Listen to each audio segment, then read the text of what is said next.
akan menyampaikan materi tentang ukuran pemusatan.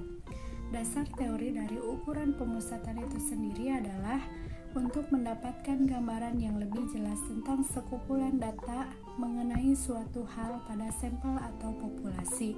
Selain data disajikan dalam tabel dan diagram, masih diperlukan ukuran-ukuran yang merupakan wakil dari sekumpulan data tersebut. Ukuran dari sekumpulan data itu adalah rata-rata, modus, median, kuartil, desil, dan persentil.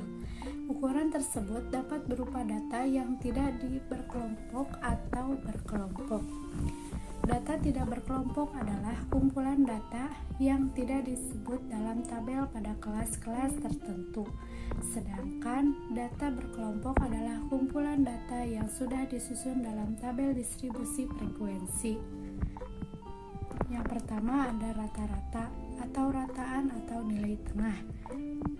Didapatkan dengan menjumlahkan semua data dibagi dengan banyaknya data atau sampel. Yang kedua ada modus.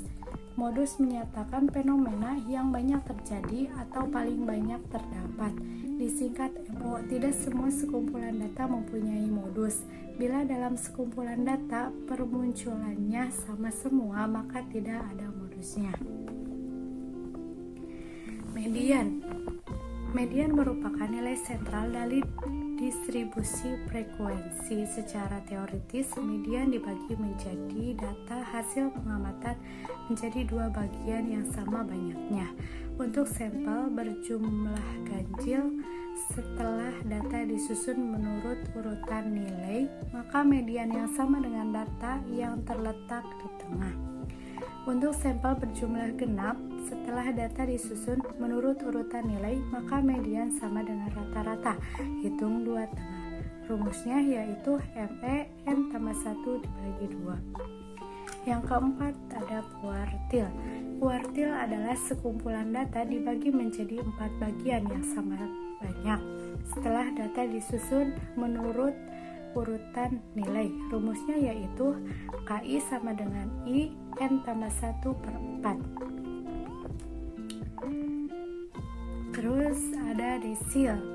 Desil adalah sekumpulan data yang sudah urut dibagi menjadi 10 bagian yang sama. Rumusnya yaitu DI sama dengan I N tambah 1/10. Yang keenam ada persentil. Persentil adalah sekumpulan data yang sudah urut dibagi menjadi 100 bagian yang sama. Rumusnya yaitu PI sama dengan I N tambah 1 dibagi 100. Mencari desil dan persentil prinsipnya sama dengan mencari kuartil. Langkahnya adalah urutkan sekumpulan data dari kecil ke terbesar. Yang kedua, berdasarkan data yang sudah urut, carilah posisi menggunakan rumus kuartil, desil atau persentil.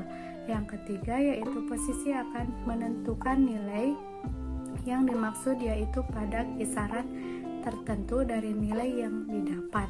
Yang keempat, setelah posisi diketahui, hitunglah sesuai dengan pernyataan. Sekian materi yang dapat saya sampaikan. Assalamualaikum warahmatullahi wabarakatuh.